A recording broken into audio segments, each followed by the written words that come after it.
Eu tava olhando também nessa questão ainda das soluções. A gente tem até ali a página 38, 37 e 38 do polígrafo de vocês.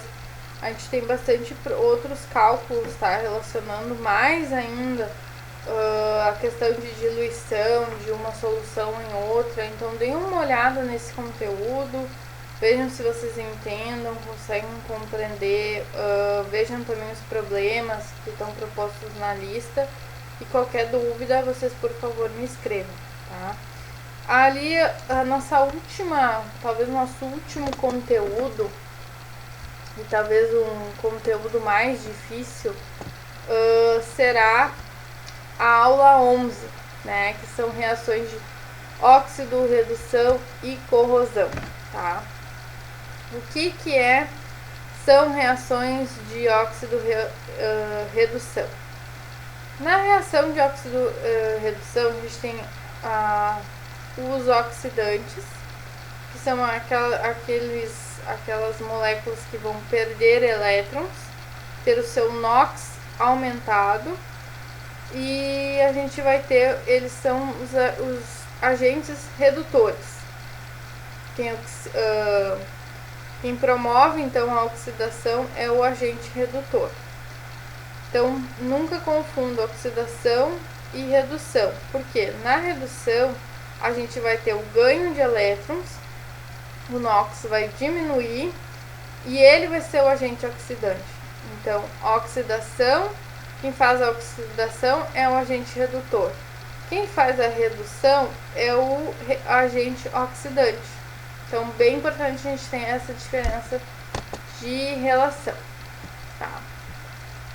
O conceito, então, de óxido-redução, uma reação de óxido-redução, ela é caracterizada por um processo simultâneo de perda e ganho de elétrons, pois os elétrons perdidos por um átomo ou uma molécula são imediatamente recebidos por outro, tá? Uma solução de sulfato de cobre é azul em razão da presença do íon de cobre mais 2, tá? Cu mais 2, dissolvidos nela. Se colocarmos uma placa de zinco metálico nessa solução, com o passar do tempo a gente pode notar que a gente tem duas modificações, duas diferenças, tá? A cor da solução ela ficará incolor, não será mais azul, e aparecerá um depósito de cobre metálico na placa de zinco. Observe que houve uma transferência de elétrons do zinco para o cobre. Analisando isso isoladamente, a transformação ocorreu em cada um desses elementos, tá? Então, o zinco ele perdeu 2 elétrons, passando de zinco metálico para um zinco cátion. Nesse caso, o zinco sofreu uma oxidação e já o cobre ocorreu o contrário. Ele ganhou 2 elétrons, tá? Passando de cátion para cobre 2 para um cobre metálico, né? Então ele sofreu uma redução. Toda essa reação que eu estou falando aqui, ela está localizada no slide 3 da aula 11. Então, depois a gente tem exemplo do ferro com cloro. O agente redutor é o ferro, tá? Ferro mais Cl2, flecha, né? Reage, né? A flecha se chama reage. Nós temos o ferro com o FeCl3. O ferro, lá do início, antes da seta, ele está com o NOx 0. Depois da flecha, ele está com o NOx igual a 3. Por quê? Porque o ferro é o agente redutor. Já o cloro, ele é o agente oxidante. Ele tinha o NOx inicialmente em 0 e depois ele passa para -1. A mesma coisa são com outras reações. H2S mais Br2 mais H2O, flecha, né, reage, formando H2SO4 mais HBr. Lá no início, o enxofre, ele tem um NOx -2, ele oxidou, ele é o agente redutor, e ele está com mais 6. Já o Br, né, no caso o bromo, ele é o agente oxidante, porque ele tinha um NOx de 0 e depois passou para -1. Então a gente tem que sempre ficar de olho quem sofre a óxido-redução e quem sofre a redução. Reação de óxido-redução também é chamada de redox. Então é essa reação com transferência de elétrons de um reagente para o outro, ou a reação com a variação de NOx de pelo menos um elemento. Oxidação é a perda de elétrons ou aumento de NOx. Redução, ganho de elétrons ou diminuição do NOx. E o número de oxidação é a carga elétrica dos átomos, tá? O NOx, que eu falo, que é o número de oxidação, é a carga elétrica dos átomos. O número, então, de oxidação é a carga elétrica que um átomo teria em uma molécula ou íon se todos os elétrons da ligação pertencessem inteiramente ao átomo mais eletronegativo. Tá? A gente tem também como aplicação na biologia molecular os processos de redox têm grande importância, porque muitas vezes essas reduções químicas elas estão presentes na fotossíntese ou na respiração a nível molecular, né? Processos fundamentais, então, dos nossos organismos. Por exemplo, na respiração celular, a gente tem a glicose com o oxigênio e a gente solta, né, do corpo gás carbônico pela respiração. Eu respiro oxigênio, solto CO2, mais água, mais energia. Por isso que eu estou aqui falando, né? Por isso que eu estou me movendo, por isso que eu estou vivendo. Eu tenho essa energia, né, que eu retiro dos alimentos, das minhas reservas de gordura, e é isso é esse o preço que eu pago por respirar, né? Na indústria, os processos de redox também são muito importantes, tá? Exemplo da redução de materiais para obtenção de alumínio, de ferro, que atua também na prevenção da corrosão. Tem também na fotossíntese, que é justamente o contrário da nossa. As plantas, elas pegam o CO2, a água, né, para fabricar a energia e o oxigênio, tá? Importante que o oxidante ganha elétrons e se reduz. O redutor perde elétrons e se oxida. Portanto, o processo de oxidação nada mais é que a perda de elétrons, e a redução é o ganho de elétrons, tá? O balanço da reação redox. Sempre a gente tem que prestar atenção no NOx, tá? E nos elementos mais importantes nesse processo, o oxigênio e o hidrogênio. E é claro, sempre ter a tabela periódica por perto. Então, as regras básicas. Substâncias simples, tá? Ou seja, um elemento só. O NOx é igual a 0. O enxofre sendo mais eletronegativo, seu NOx é sempre -2. O hidrogênio, com exceção dos hidretos, quando forma uma molécula de gás hidrogênio, H2, tem NOx sempre igual a +1.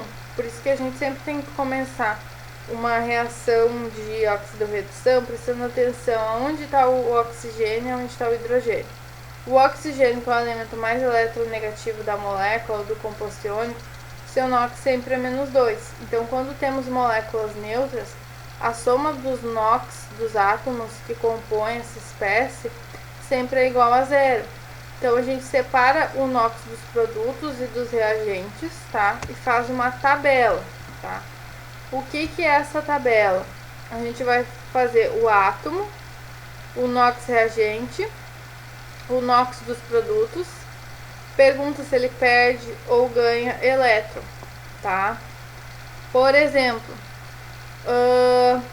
o enxofre perde 6 elétrons e a cada oxigênio ganha 2 elétrons, tá? Como o número de elétrons deve ser igual, multiplicamos o número de elétrons perdidos pelo enxofre pelo número de elétrons recebidos pelo oxigênio. Então, se o enxofre perde 6 elétrons, vezes 2, 12 elétrons. O oxigênio ganha 2 elétrons vezes 6, que é o contrário, né? Ali o enxofre ele perdeu 6, multipliquei por 2. O oxigênio ganha 2, multipliquei por 6, vou ter 12 elétrons, para ter igual. Assim temos no final sempre um número igual de elétrons, tá? Finalizando então essa parte de balanceamento, a gente temos que pegar agora a multiplicação inversa dos reagentes. Os elétrons perdidos do enxofre viram o coeficiente estequiométrico do oxigênio e vice-versa, ficando assim a reação. Essa reação tá lá no slide 9 da aula 11. Então, além de vocês assistirem o meu vídeo, abram e ficam escutando, tá? Para vocês conseguirem visualizar essa equação, já que é um conteúdo bem novo e bem complexo para vocês. Então, 2H2S mais 6O2 reage formando SO2 mais H2O. E a partir daí se acerta os coeficientes estequiométricos dos produtos, tá? Então, 2H2S mais 6O2 reage formando 2, ó, coloca-se agora o 2. 2S2 mais 2H2O. Duas moléculas de água, duas moléculas ali de sulfato. Veja que todos podem ser divididos por 2, matematicamente falando. É sempre melhor deixar da maneira mais simplificada. Como todos são múltiplos de 2, eu consigo dividir isso por 2. Então, quanto que eu fico? H2S mais 3O2 mais SO2 mais H2O. Outras dicas de balanceamento. Sempre usa semi-reações. Redução da reação química para melhor entender.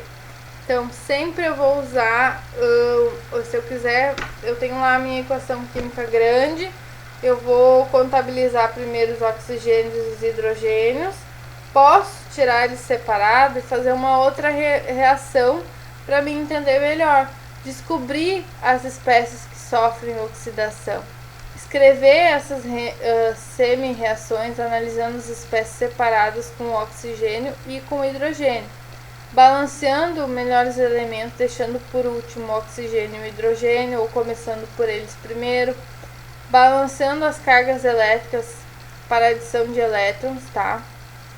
Exemplo de reação em meio básico no polígrafo, tá? A gente tem aqui no polígrafo, esse conteúdo aqui tá a partir da página 38, na 39 nós temos exemplos. Já nós temos ali a tabela na página 40, que ensina também o método da tabelinha. A gente tem também ali no slide 11 exercícios resolvidos, tá?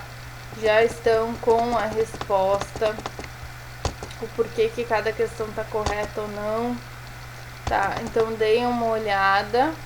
A gente tem exercícios com respostas até o slide. Vou dar uma olhada aqui. Até o slide 18.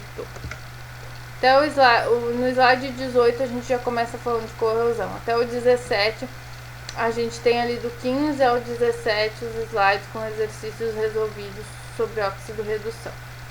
Corrosão. A corrosão também tá lá na página de vocês, 42 do polígrafo de vocês, é o nosso último conteúdo do técnico, tá? Para essa matéria de química inorgânica. Eu também cobrei a corrosão de vocês em um trabalho que retrata mais a parte teórica, tá? Agora eu vou entrar mais na parte também a teoria, mas vou entrar mais agora no conteúdo exemplificado, então vocês podem fazer também esse trabalho, que tá ali, acho que se eu não me engano, na aula 14 ou 15, temos esse trabalho que faz parte daquelas 8 atividades EAD, é o nosso último trabalho, é um trabalho que trata bastante a teoria da corrosão, ele pode ser feito para vocês treinarem para a prova, como também podem fazer as listas que eu falei que estão lá embaixo, tá? tem as listas da parte de corrosão, para vocês conseguirem entender mais a aplicação da corrosão nos exercícios.